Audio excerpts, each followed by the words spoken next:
사도신경으로 신앙 고백하심으로 11월 8일 금요일 아침 예배를 하나님께 드립니다.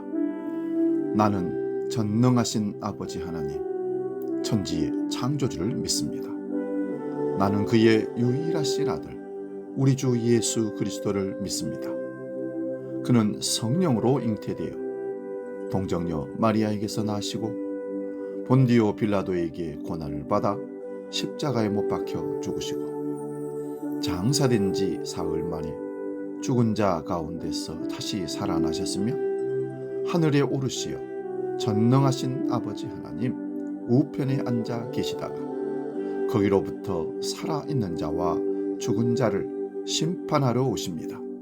나는 성령을 믿으며 거룩한 공교회와 성도의 교제와 죄를 용서받는 것과 몸의 부활과 영생을 믿습니다. 아멘.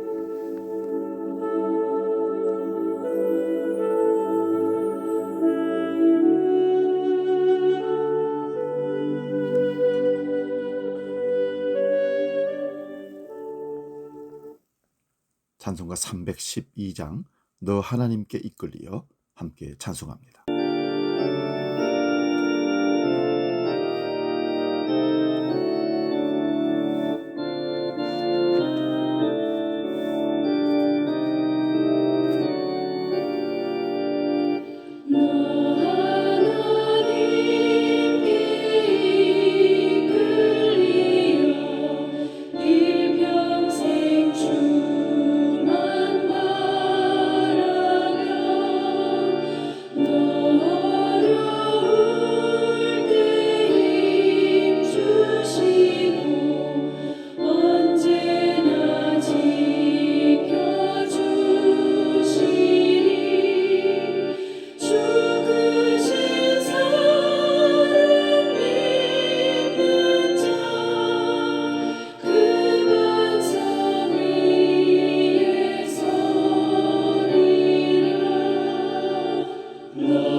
오늘 우리에게 주신 하나님 말씀은 신약성경 마태복음 13장 31절 32절을 보겠습니다.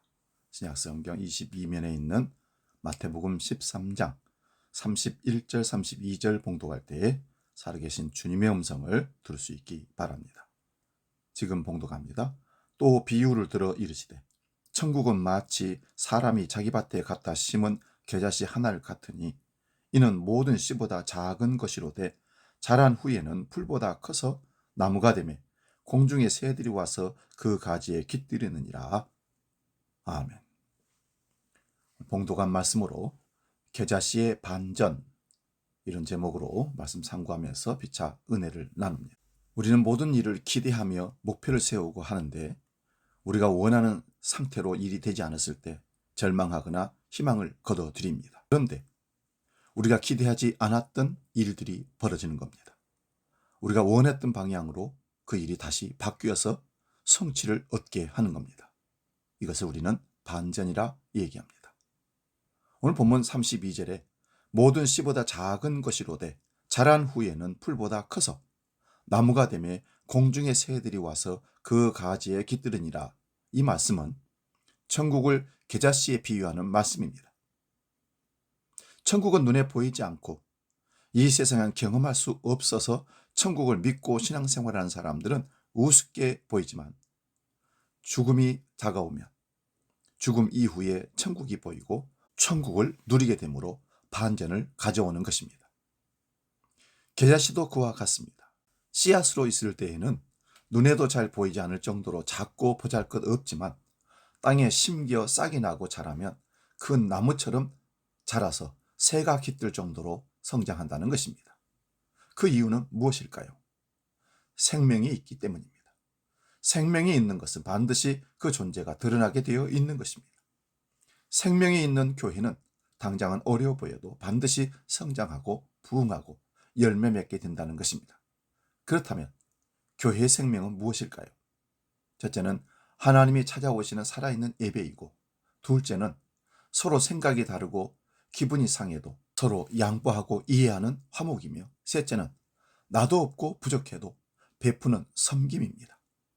예배와 화목과 섬김이 있는 교회는 생명이 있습니다.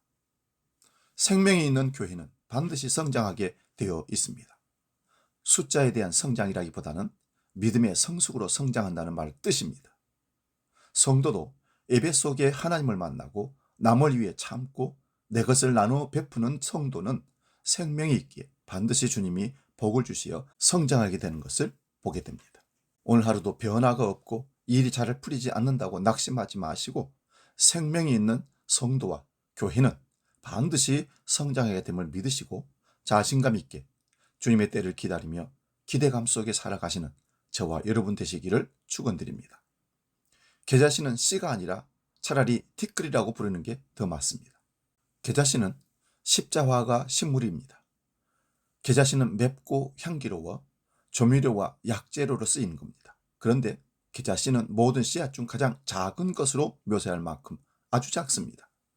그러므로 주님께서 천국을 겨자씨 하나에 비유하신 것은 왜일까요? 교회, 천국이 아주 미미하게 시작한다고 가르쳐 주시는 것입니다. 실제로 우리 주님께서 이 땅에 오셔서 시작한 천국은 아주 미미했습니다. 베들레헴 말구이에 탄생하셨고, 변방이라고 하는 못 사는 나사렛 동네의 목수의 아들로 자랐습니다. 그러니 무슨 볼품이 있겠습니까? 그래서 유대인들이 나사렛에서 무슨 선한 것이 나겠냐고 예수님을 폄하하기도 했습니다. 주님은 이 땅에 천국 복음을 심으셨으나 그것은 겨우 팔레스타인 이스라엘 지구촌 한 구석에 행해졌을 뿐입니다. 그것을 심으신 예수님은 또 어떻습니까? 세상 사람들이 볼 때는 아주 미미한 분이었습니다. 이름도 알려지지 않은 갈릴리 나사렛이라는 촌동네 출신입니다. 또 비천한 목수의 가정에 나신 분입니다. 거기에 주님께서 행하신 일도 하찮게 보이는 일입니다.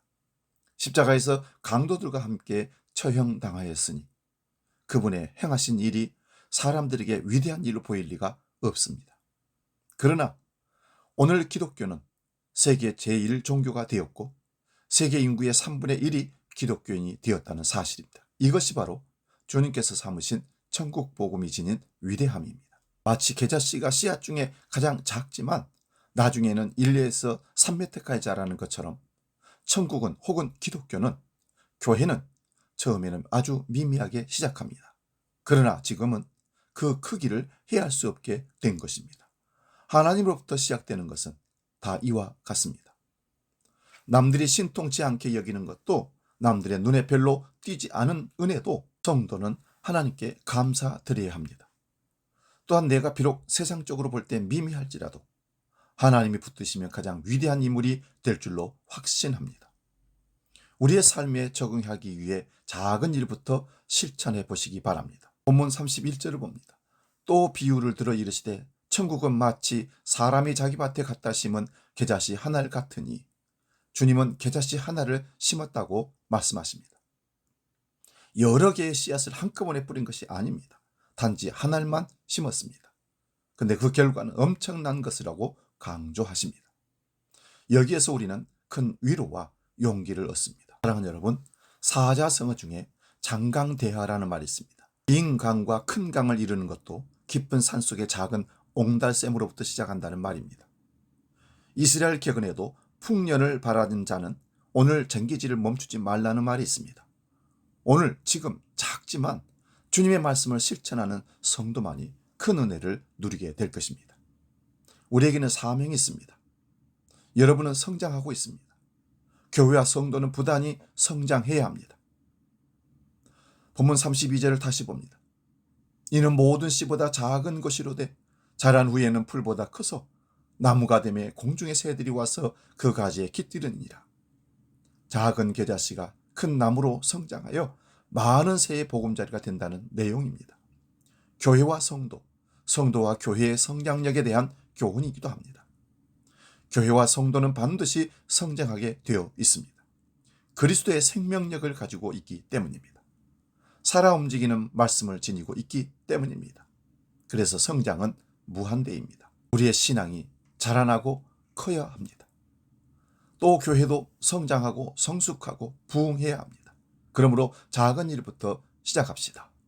작은 봉사, 작은 협력, 작은 베품, 작은 구제를 실천함으로 하늘의 겨자씨를 심는 믿음의 삶을 살아낼 수 있기를 주의 이름으로 축원드립니다. 기도합니다. 거룩하신 아버지, 겨자씨의 반전을 우리는 기억합니다. 우리가 하늘의 겨자씨가 되어 주님의 뜻을 펼치는 복음의 일꾼들, 사명자들 다 되게 하여 주옵소서.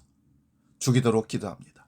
하늘에 계신 우리 아버지, 아버지의 이름을 거룩하게 하시며 아버지의 나라가 오게 하시며 아버지의 뜻이 하늘에서와 같이 땅에서도 이루어지게 하소서.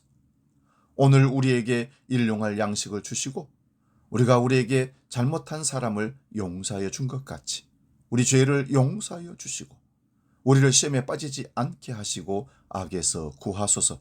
나라와 권능과 영광이 영원히 아버지의 것입니다. 아멘.